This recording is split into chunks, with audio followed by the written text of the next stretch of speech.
নবীজি বলছেন সাল্লাল্লাহু আলাইহি ওয়াসাল্লাম, একটা মৃত গাধাকে দেখে বলছেন, সাহাবীরা তোমরা কি কেউ এই গাধাটাকে 1 দিরহামের বিনিময়ে কিনবে? কান কাটা মৃত বলে আছে, এই গাধাটাকে কিনবা 1 দিরহাম দিয়ে? সাহাবীরা বলছেন, মাংনা দিলেও তো কিনবো না। ইয়া রাসূলুল্লাহ, যদি ফ্রিও কেউ দেয়, বিনামূল্যে দেয়, তাও তো নিব না। তখন নবী সাল্লাল্লাহু আলাইহি ওয়াসাল্লাম বলছেন, এটাই হচ্ছে আল্লাহর কাছে দুনিয়ার এক্সাম্পল। ওই মৃত গাধা তোমাদের কাছে যতটা না ইম্পর্টেন্ট, যতটুকু মূল্য রাখে, আল্লাহর কাছে এই দুনিয়া তার চেয়েও কম মূল্য রাখে। এই দুনিয়াতে তো সব ফয়সালা হবে না। আমরা তো হতাশ হয়ে যাই না যে দুনিয়াতে এমন কেন, এটা কেন, ওইটা কেন। দুনিয়া এটারই জায়গা। দুনিয়া সবকিছুর কনক্লুশনের জায়গা না, সবকিছুর পরিসমাপ্তির জায়গা হচ্ছে কিয়ামতের মাঠ। ওই দিন যে সফল সে সফল, যে ব্যর্থ সে ব্যর্থ। দুনিয়ার বাড়ি গাড়ি, স্ট্যাটাস, চাকরি বাকরি, ইজ্জত সম্মান, এটা সাফল্য ব্যর্থতার মানদণ্ড নয়, চূড়ান্ত মানদণ্ড নয়। চূড়ান্ত মানদণ্ড কি? ফামান যুহজিহা আনিন নার ওয়া উদখিলাল জান্নাহ ফাকাদ ফাজ। যাকে জাহান্নাম থেকে বাঁচানো হবে, জান্নাতে প্রবেশ করানো হবে, পুলসিরাত পার হতে পারবে, এই একমাত্র ব্যক্তি সফল। সাফল্যের সংজ্ঞাটা জেনে রাখবেন, তাহলে আপনি দুনিয়াতে হতাশ হবেন না ইনশাআল্লাহ। এবার কি হলো, যখন আদম আলাইহিস সালাম সমস্ত নাম শিক্ষা দেওয়া সমস্ত নাম বলে দিলেন, এখানে নাম মানে কিন্তু খালি নাম নয়, জ্ঞান বলে দিলেন, তখন আল্লাহ রাব্বুল আলামিন ফেরেশতাদেরকে বললেন, তোমরা সবাই এখন আদমকে সিজদা করো। ওয়া ইয কুলনা লিল মালাইকাতি ইসজুদু লি আদম। আল্লাহ পাক এবার বলছেন, আমি সমস্ত মালায়েকাকে বললাম তোমরা আদমকে সিজদা করো। ফাসাজাদু, সবাই সিজদা করলো, ইল্লা ইবলিস, ইবলিস সিজদা করলো না। কেন করলে না? ইবলিসকে বলা হচ্ছে, ইয়া ইবলিস মা মানাকা আল্লা তাসজুদা ইয আমারতুক। তোমাকে কে নিষেধ করলো সিজদা করতে ওই আদমকে, যাকে আমি আদেশ করেছি? কে নিষেধ করলো? তখন ইবলিস বলছে, খলাকতানি মিন নার ওয়া খলাকতাহু মিন তিন। আমাকে সৃষ্টি করেছেন আগুন দিয়ে, আর আদমকে সৃষ্টি করেছেন মাটি দিয়ে, আমি কিভাবে তাকে সিজদা করতে পারি? ইবলিস বলতে চাইলো যে আপনি যে বলছেন আদমকে সিজদা করো, আদম তো মাটির তৈরি, আমি তো আগুনের তৈরি, তাহলে আপনি ভুল বলছেন। নাউজুবিল্লাহ। আগুন কেন মাটির সামনে নত হবে? মাটি আগুনের সামনে নত হওয়া উচিত। তার কেয়াস হচ্ছে এমন। কেয়াস মানে কি? তার এটা কি? হ্যাঁ, তার এটা যুক্তি, তার এটা যুক্তি এবং দর্শন যে আমি কেন তাকে সিজদা করব? আমি তো আগুনের তৈরি, আর আদম হচ্ছে মাটির তৈরি।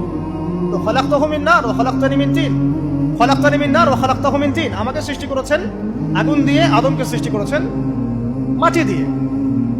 আবা ওয়াস্তাকবারা, আল্লাহ পাক বলছেন সে উদ্ধত হলো এবং অহংকার প্রদর্শন করলো। আর আল্লাহ পাক অনেক কিছু মাফ করে দেন, কিছু কিছু বিষয় আল্লাহ পাক মোটেই পছন্দ করেন। তার মধ্যে একটা হচ্ছে অহংকার, তার মধ্যে একটা হচ্ছে শিরক, তার মধ্যে একটা হচ্ছে অন্যের হক নষ্ট করা, তার মধ্যে একটা হচ্ছে আদম সন্তানকে হত্যা করা, তার মধ্যে একটা হচ্ছে বৃদ্ধ বয়সে ব্যভিচার করা, তার মধ্যে একটা হচ্ছে মুরতাদ হয়ে যাওয়া। ওই যে খ্রিস্টান হয়ে যাচ্ছেন না, খালি মরেন তারপর বুঝবেন, খালি মালাকুল মউত আসুক তারপর বুঝবেন। আল্লাহ রাব্বুল আলামিন বলছেন তার রাসূলের মাধ্যমে, কেউ যদি সাক্ষ্য দেয় আল্লাহ ছাড়া কোনো মাবুদ নাই, মুহাম্মদ সাল্লাল্লাহু আলাইহি ওয়াসাল্লাম শেষ নবী, ঈসা ইবনে মারইয়াম আল্লাহর প্রেরিত নবী, আল্লাহর পুত্র নন, জান্নাত সত্য এবং জাহান্নাম সত্য, এই 5টা বিষয় যদি কেউ সাক্ষ্য দেয়, ইনশাআল্লাহ সে জান্নাতে যাবে, তার আমল যেমনই হোক না। টাকার বিনিময়ে, চাকরির বিনিময়ে, সমাজসেবার নামে আর চিকিৎসার নামে ঈমান বিক্রি করে ফেললেন, সুবহানাল্লাহ, সুবহানাল্লাহ। তোমাদের এই পৃথিবীতে বেঁচে থাকার চাইতে মাটির তলে চলে যাওয়া ভালো। আবর্জনার কোনো প্রয়োজন নাই আল্লাহর এই জমিনে। এই মুসলিম উম্মার আবর্জনার কোনো প্রয়োজন নাই। এই মুসলিম উম্মার ইমানদার সাহসী তরুণ প্রজন্মের দরকার। আল্লাহ পাক কবুল করুন, আমিন। এরপরে কি হলো? ইবলিস সিজদা করলো না, আবা ওয়াস্তাকবার, সে উদ্ধত হলো এবং অহংকার প্রদর্শন করলো। এবার আল্লাহ পাক জিজ্ঞাসা করলেন, কেন করলে না? কেন করলে না? সে বলল যে আগুন দিয়ে সৃষ্টি করেছেন আমাকে, তাকে সৃষ্টি করেছেন আপনি মাটি দিয়ে, সো আপনি ভুল, আমি সঠিক, আমি কেন তাকে সিজদা করব? আল্লাহ পাক তখন আর তার প্রতি রহম করলেন না। আল্লাহ পাক তখন তাকে বলছেন, ফাখরুজ মিনহা, এখান থেকে বেরো। আল্লাহ পাক যেমন গফুর রহিম, আরহামুর রাহিমিন, ঠিক তেমনি আল্লাহ পাক শাদীদুল ইকাব, কঠিন শাস্তি দাতাও বটে। আল্লাহ পাক শুধু কি দয়াই করবেন, শাস্তি দিবেন না? দিবেন। ফাখরুজ, অপদস্থ হয়ে, লাঞ্ছিত হয়ে এখান থেকে বের হয়ে যাও। এখানে অহংকার করার অধিকার তোমাকে দেওয়া হয় না, এখান থেকে বের হয়ে যাও। এবার ইবলিস বের হয়ে যাচ্ছে। বের হয়ে যাওয়ার সময় ইবলিস বলছে রব্বি। কি বলছে? রব্বি। দেখেন, ইবলিস আল্লাহকে বলছে রব্বি।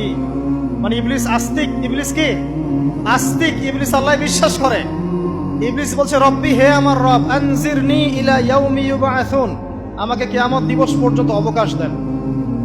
আমাকে তো বের করে দিচ্ছেন, ঠিক আছে, আমাকে কিয়ামত দিবস পর্যন্ত অবকাশ দেন। শব্দ চয়ন হচ্ছে রব্বি, হে আমার রব। মানে ইবলিস কিন্তু নাস্তিক না। তাহলে এখন যারা এই যে এথিজমে বিশ্বাস করছেন, আসলে এরা কেউ নাস্তিক না, এরা ইসলাম বিদ্বেষী। কখনো দেখবেন না তাদেরকে অন্য ধর্মের কোনো বিষয় নিয়ে কটু মন্তব্য করছে, প্রশ্ন উত্থাপন করছে, এমনটা খুব কমই দেখবেন। এদের যত মাথা ব্যথা ইসলাম নিয়ে। এখানে দেখেন ইবলিসের কথা বলছি, ইবলিস কিন্তু আস্তিক। ইবলিস কি বলছে? রব্বি আনজিরনি ইলা ইয়াউমি ইউবআসুন, হে আমার রব। ইবলিস জানে যে আল্লাহ তার রব। ওই যে সূরা হাশরের শেষের দিকে পড়ে দেখবেন ইবলিস বলে উকফুর, তোমরা কুফরি করো।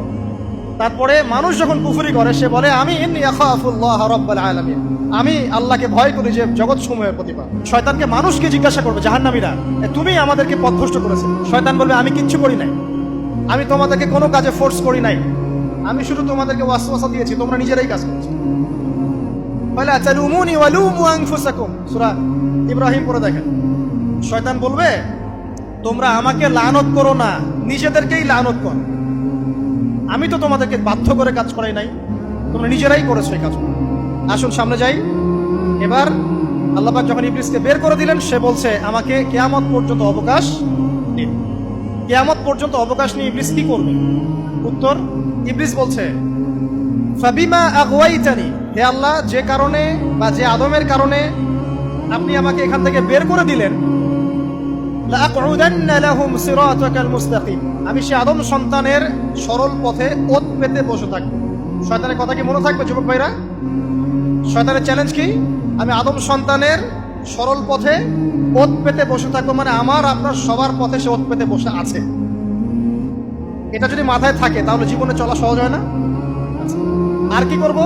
সুম্মা লাআতিয়ান্না মিন বাইনি আইদিহিম, শুধু বসেই থাকবো না, আমি আসবো তাদের সামন থেকে, ওয়া মিন খালফিহিম, তাদের পিছন থেকে, ওয়া আন আইমানিহিম, তাদের ডান দিক থেকে, ওয়া আন শামাইলিহিম, তাদের বাম দিক থেকে, ওয়ালা তাজিদু আকসারাহুম শাকিরিন, হে আল্লাহ, আপনি বেশিরভাগ আদম সন্তানকে শুকরগুজার পাবেন না। কার কথা? শয়তানের এই কথাটা কি সত্য না মিথ্যা? এখন বেশিরভাগ লোক নামাজ পড়ে না পড়ে না?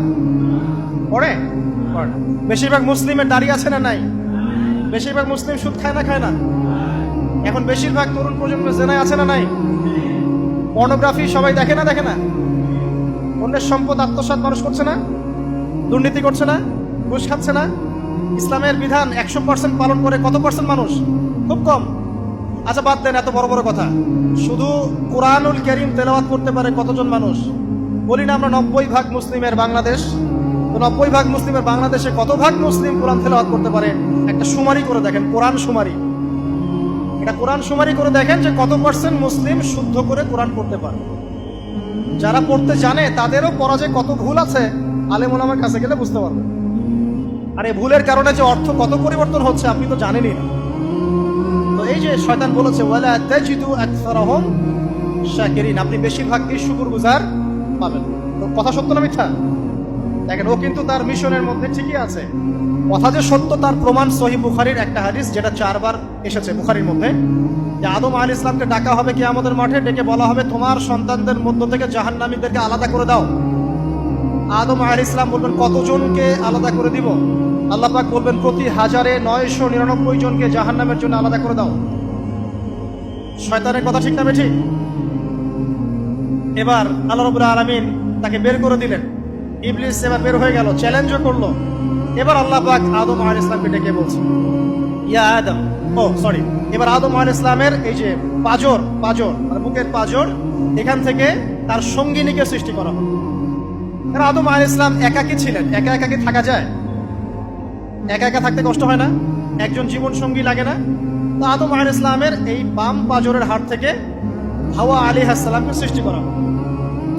সৃষ্টি করার পর আরো একটা ঘটনা আছে যে আল্লাহ রাব্বুল আলামিন আদম আলাইহিস সালামের পিঠের যে অংশটুকু আছে, এই অংশটুকু থেকে আগামীতে যত আদম সন্তান আসবে সবাইকে ছোট ছোট পিঁপড়ার আকৃতিতে সামনে নিয়ে দেখালেন। সুবহানাল্লাহ। যত আদম সন্তান আসবে আল্লাহ পাক সবাইকে আদমের সামনে দেখালেন। এবং বললেন এই যে শুভ্র অংশ যারা, মানে সাদা অংশ যারা, তারা তোমার সন্তানদের মধ্য থেকে সবাই জান্নাতি।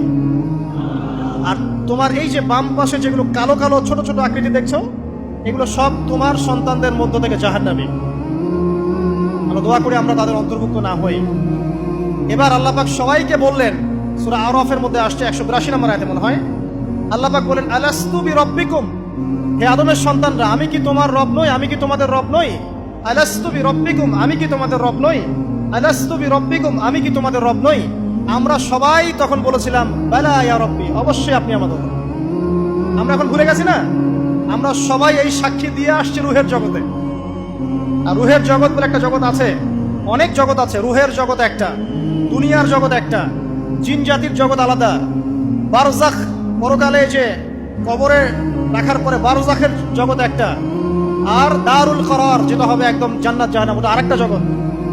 এই যে মহাবিশ্ব যে সম্প্রসারিত হচ্ছে, এক এক গ্যালাক্সিতে এক একটা জগৎ না, এরকম বহু জগৎ আছে। রুহের জগতে আমরা এই ওয়াদা আল্লাহর কাছে করে এসেছি। এটাকে আহদে আলাস্তু বলে। কি বলে? আহদে আলাস্তু, মানে আলাস্তু বিরব্বিকুম, আমি কি তোমাদের রব নই? আমরা বলেছিলাম হ্যাঁ আপনি আমাদের রব। একটা মজার কথা আছে এখানে, যখন আদম আলাইহিস সালাম দেখছিলেন তার সন্তানদেরকে সাদা সাদা আকৃতি ছোট ছোট, এর মধ্যে একটা সন্তানকে দেখে, একজন সন্তানকে দেখে তার প্রচন্ড ভালো লেগেছিল এবং তিনি অত্যন্ত সুদর্শন ছিলেন। তাকে দেখে তার প্রচন্ড রকম ভালো লেগেছিল। আল্লাহ পাককে তিনি জিজ্ঞাসা করলেন, হে আল্লাহ, আমার সন্তানদের মধ্যে কে, এই সুন্দর সন্তান কে? আল্লাহ পাক বললেন, সে হচ্ছে তোমার সন্তান দাউদ। কি নাম?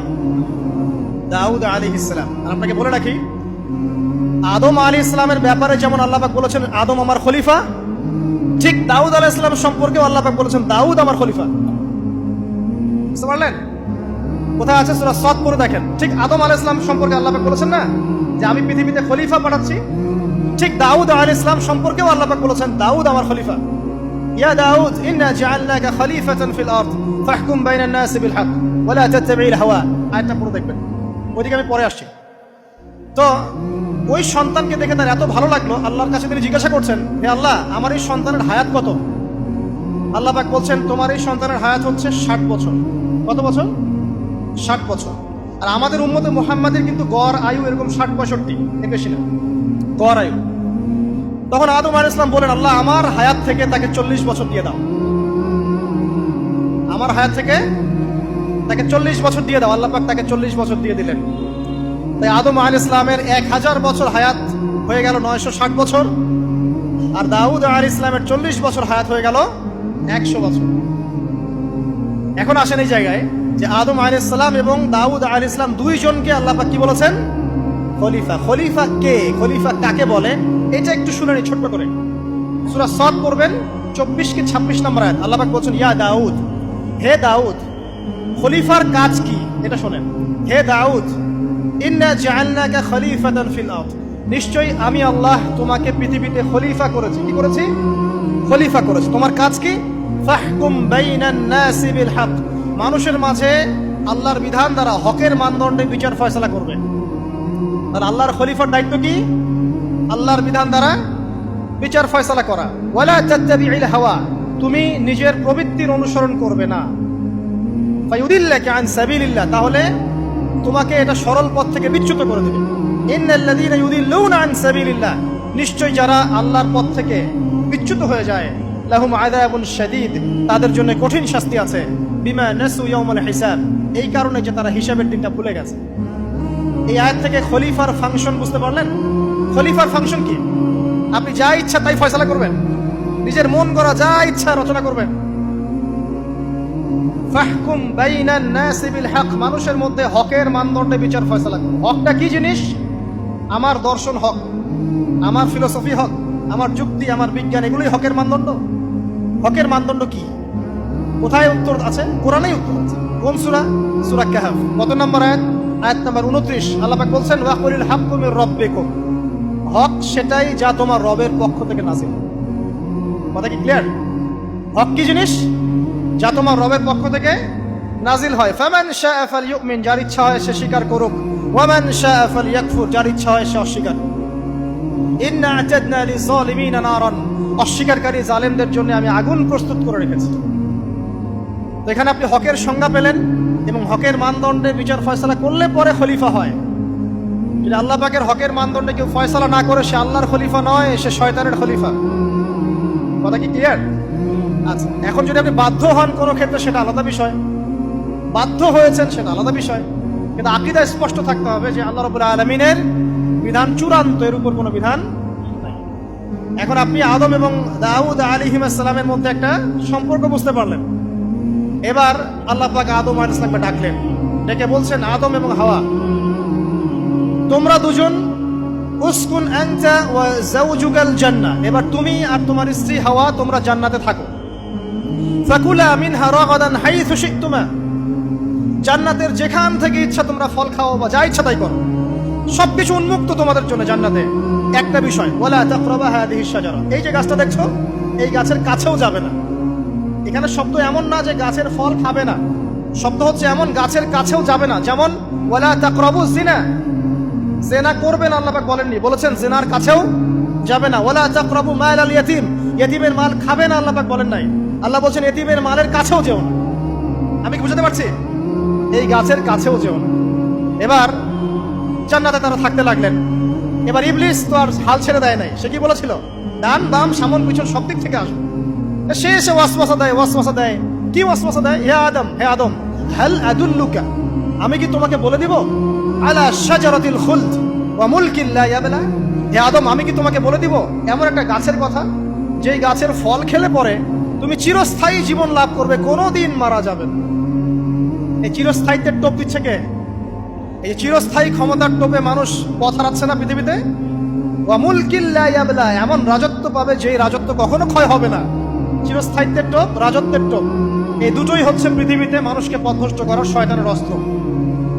কথা মনে বুঝতে পারেন না? আমার মাথার উপর দিয়ে যাচ্ছে, বুঝতে পারবেন ইনশাআল্লাহ। তো টোপ দিচ্ছে দুইটা, হাল আদুল্লুকা আলা শাজারাতিল খুলদ ওয়া মুলকিন লা ইয়াবলা।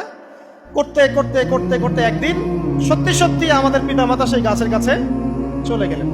যখনই চলে গেলেন, ফালাম্মা যায়াকা শাজারা, যখন তারা গাছের কাছে চলে গেলেন, বাদাত লাহুমা সাওআতিহিমা, তাদের পরনে যে জান্নাতি কাপড় ছিল ধাপাস করে খুলে পড়ে গেল।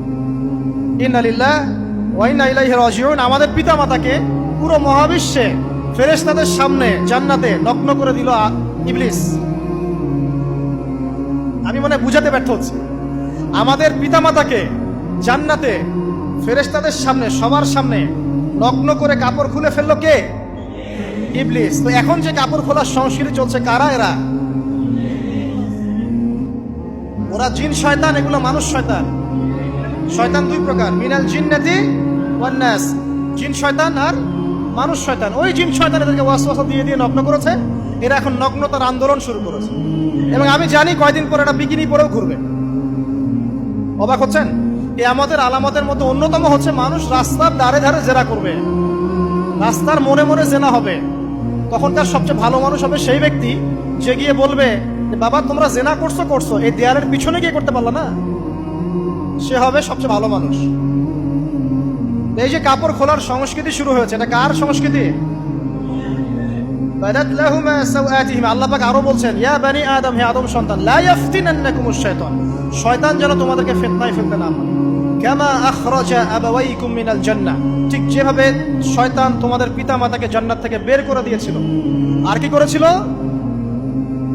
কামা আখরাজা আবাওয়াইকুম মিনাল জান্নাহ ইয়ানজিউ আনহুমা লিবাসাহুমা, শয়তান তোমাদের পিতামাতার লেবাস পোশাক খুলে ফেলেছিল। ঠিক এভাবেই যেন পৃথিবীতে শয়তান তোমাদেরকে ফিতনায় ফেলতে না পারে, আল্লাহ পাক সতর্ক করছেন। এখন কি বুঝতে পারছেন? এই নগ্নতার যে 6 লাভ, নগ্নতা, অশ্লীলতা, পর্নোগ্রাফি, বেহায়াপনা, ফ্রি মিক্সিং, নারীদেরকে নগ্ন করে রাস্তায় বের করে নিয়ে আসা, এগুলো কার এজেন্ডা? শয়তানের এজেন্ডা। এর উপর কোনো কথা নাই, কারণ কোরআনের উপর কোনো সত্য নাই। এগুলোর উপরে কোনো কথা হবে না, বিকজ কোরআনের উপর কোনো সত্য নাই। আছে? নাই। কোরআনে আল্লাহ পাক বলেছেন যে শয়তান ফিতনায় ফেলেছিল, ইয়ানজিউ আনহুমা লিবাসাহুমা, শয়তান তোমাদের পিতামাতার লেবাস খুলে ফেলে দিয়েছিল। ওয়া তাফিকা ইয়াখদিফানি আলাইহিমা মিন ওয়ারাকিল জান্নাহ, তখন আমাদের পিতামাতা জান্নাতের গাছের যে এই যে পাতাগুলো আছে এগুলো ছিঁড়ে ছিঁড়ে লজ্জাস্থান থাকতে লাগলেন। ইন্না লিল্লাহ। আমাদের পিতামাতার কি দুর্দশা হয়েছিল, আমাদের পিতামাতার কি দুর্দশা, কি লজ্জা হয়েছিল তখন। চিন্তা করে দেখেন, শয়তান কাপড় খুলে ফেলে দিয়েছে।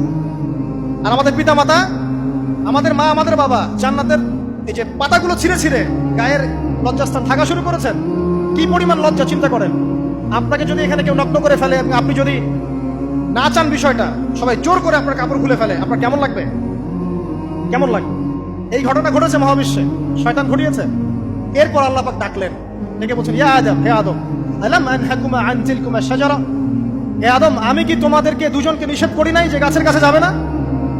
আমি কি তোমাদের দুজনকে নিষেধ করি নাই যে তোমরা গাছের কাছে যাবে না? তখন আদম আলাইহিস সালাম বুঝতে পারলেন যে তারা একটা বড় ভুল করে ফেলেছে। তারপর আল্লাহ রাব্বুল আলামিন দয়া পরবশ হয়ে আদম এবং হাওয়া আলাইহিস সালামকে কালিমা শিক্ষা দিলেন, তওবার কালিমা, যেই কালিমা দিয়ে তারা তওবা করতে পারেন। সেই কালিমা হচ্ছে রব্বানা যালামনা আনফুসানা ওয়া ইল্লাম তাগফির লানা ওয়া তারহামনা লানাকুনান্না মিনাল খাসিরিন। এই দোয়া শিখে নিয়ে আদম এবং হাওয়া আলাইহিস সালাম তওবা করলেন। আল্লাহ পাক তাদের তওবা কবুল করে মাফ করে দিলেন। কিন্তু জান্নাতে আর থাকা হলো না। আল্লাহ পাক বলেন, কুল নাহবিতু মিনহা জামিআ, এবার তোমরা সবাই মিলে এখন পৃথিবীতে নেমে যাও। আল্লাহ মাফ করে দিলেন, কিন্তু তোমরা এখন পৃথিবীতে নেমে যাও, জান্নাতে আর থাকা হবে না। খেয়াল করে দেখেন, ইবলিসও আল্লাহর আদেশ মানে নাই। আল্লাহ বলেছেন সিজদা করো, ইবলিস কিন্তু করে নাই। আবার আমাদের পিতা আদম আলাইহিস সালামকে আল্লাহ পাক বলেছেন গাছের কাছে যেও না, তারা চলে গেছেন। দুটোই কি অবাধ্যতা নয়? তাহলে ইবলিসকে চিরস্থায়ী জাহান্নামী করা হলো, আদম সন্তানকে কেন করা হলো না? উত্তর, আদম সন্তান আদম আলাইহিস সালাম তওবা করে ফিরে এসেছে, ইবলিস আসে নাই। তাই আমাদের দ্বারা পদে পদে ভুল হবেই, তওবা করে ফিরে আসলেই গুনাহ মাফ ইনশাআল্লাহ। আর যদি ইবলিসের মতো গুনার উপর গুনাহ করতেই থাকেন আর বলেন যে আমি ঠিক কাজ করছি, তাহলে ইনশাআল্লাহ ওই যে জাহান্নাম অপেক্ষা করছে। ইবলিস থেকে আল্লাহ পাক বললেন যে তুমি এবং তোমার অনুসারী যারাই থাকবে সবাইকে দিয়ে লাআমলাআন্না জাহান্নামা মিনকুম আজমাইন, তোমাদের সবাইকে দিয়ে আমি জাহান্নাম পরিপূর্ণ করব। নাউযুবিল্লাহ। এবার সবাই পৃথিবীতে নেমে আসলো। পৃথিবীতে এসেই কি আল্লাহ পাক ছেড়ে দিলেন? না, আল্লাহ রাব্বুল আলামিন বলছেন, কুল নাহবিতু মিনহা জামিআ, তোমরা পৃথিবীতে নেমে যাও। ফাইম্মা ইয়াতিয়ান্নাকুম মিন্নি হুদান, দুনিয়াতে যাচ্ছ যাও, তবে মনে রেখো যে আমার পক্ষ থেকে তোমাদের কাছে হেদায়েতের বাণী আসবে। আমার পক্ষ থেকে তোমাদের কাছে হেদায়েতের বাণী আসবে। ফামান তাবিআ হুদায়া ফালা খাউফুন আলাইহিম ওয়ালা হুম ইয়াহজানুন, যারা আমার হেদায়েতের বাণীগুলো মেনে চলবে তাদের কোনো ভয় নাই, কোনো দুশ্চিন্তাও নাই।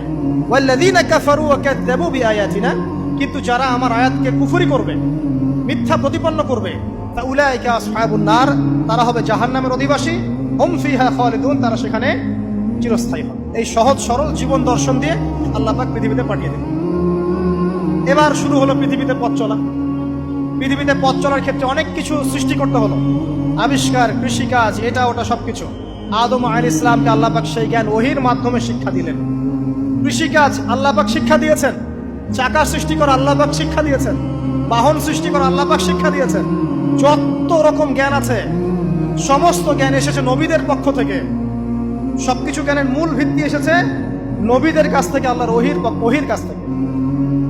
যত সভ্যতা দেখছেন বড় বড়, সমস্ত সভ্যতা শুরু হয়েছে নবী দ্বারা, এবং সভ্যতা শেষও হবে একজন নবী দ্বারা। তার নাম কি? ঈসা ইবনে মারইয়াম। আদম আলাইহিস সালাম আল্লাহর দেয়া শিক্ষায় শিক্ষিত হয়ে দুনিয়াতে চলতে লাগলেন এবং তওবা ইস্তেগফার করতে লাগলেন, কাঁদতে লাগলেন। দীর্ঘকাল তারা ক্রন্দন করেছেন। কি কারণে? ওই যে একটা ভুল তারা করে ফেলেছে। দুনিয়াতে এসে ক্রন্দন করতে আল্লাহ রাব্বুল আলামিন এক পর্যায়ে তওবা কবুল করে ফেললেন। এবার সামনে যান।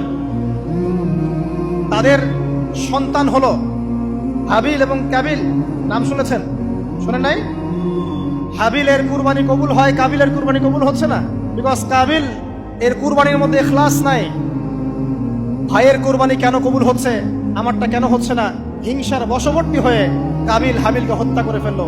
নবী পরিবারের সদস্য হয়েও কাবিল এরকম অন্যায় করে ফেলল। আর কি হলো? রাসূল সাল্লাল্লাহু আলাইহি সাল্লাম বলেছেন, পৃথিবীতে যত মানুষ অন্যায়ভাবে নিহত হবে, পৃথিবীতে যত মানুষ অন্যায়ভাবে খুন হবে, সমস্ত খুনের পাপের একটা অংশ কাবিলের আমলনামায় যুক্ত হবে। কারণ সেই প্রথম খুন চালু করেছে। এই যে আজকে গুনাহে জারিয়া চালু করছেন না, সুদী এনজিও, সুদী সমিতি, সিনেমা হল, এইটা ওইটা, মদের বার, যত গুনাহে জারিয়া চালু করছেন, মৃত্যু হবে, কবরে যাবেন ঠিকই, কিন্তু গুনাহ কমবে না ইনশাআল্লাহ। মনে করেন একজন নগ্ন ছবিতে অভিনয় করেছে, ঠিক আছে? এখন নাই পৃথিবীতে, বা কেউ অশ্লীল গান বাজনা করে দুনিয়া থেকে বিদায় নিয়েছে, দুনিয়াতে তার গান এখনো বাজছে, সে কবরে শুয়ে শুয়েই সেই গুনাহগুলো পাচ্ছে। ঠিক আপনি যদি এখন ভালো কোনো কাজ করেন, দিনই কোনো ভালো কাজ করেন, মসজিদ হোক, মাদ্রাসা হোক, এতিমখানা হোক, বিধবাদের কোনো প্রকল্প হোক, বৃদ্ধাশ্রম হোক, মানবতার কোনো কল্যাণমূলক কাজ হোক, মৃত্যুর পরেও ইনশাল্লাহ আপনি নেকি পেতে থাকবেন। সদকায়ে জারিয়া আর গুনাহে জারিয়া ভালো করে বুঝবেন। একটা গুনাহ করে মাফ নেওয়া আলাদা বিষয়, আর গুনাহ চলতে থাকাটা আরেকটা বিষয়। আল্লাহ আমাদেরকে হেফাজত করুন, আমিন। নবী পরিবার এগিয়ে গেল এবং তাদের সময়ে তারা শুধু ক্রন্দন করেছেন, ইবাদত করেছেন, আল্লাহর কাছে ইস্তেগফার করেছেন এবং ওই যে জান্নাতে ফিরে যাওয়ার জন্য তারা আপ্রাণ চেষ্টা করেছেন। এক পর্যায়ে আদম আলাইহিস সালামের বয়স যখন 960 বছর হলো, আল্লাহ রাব্বুল আলামিন তাকে ওফাত দিলেন, তার ইন্তেকাল হয়ে গেল। ইন্না লিল্লাহি ওয়া ইন্না ইলাইহি রাজিউন।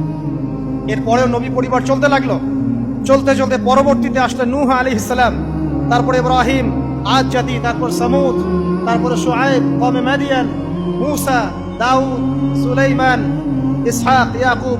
নবী পরিবার চলতেই লাগলো। এক পর্যায়ে ঈসা আলাইহিস সালামের পরে মুহাম্মদ সাল্লাল্লাহু আলাইহি ওয়াসাল্লামের মধ্য দিয়ে নবীদের সিলসিলা আল্লাহ পাক শেষ করে দিলেন।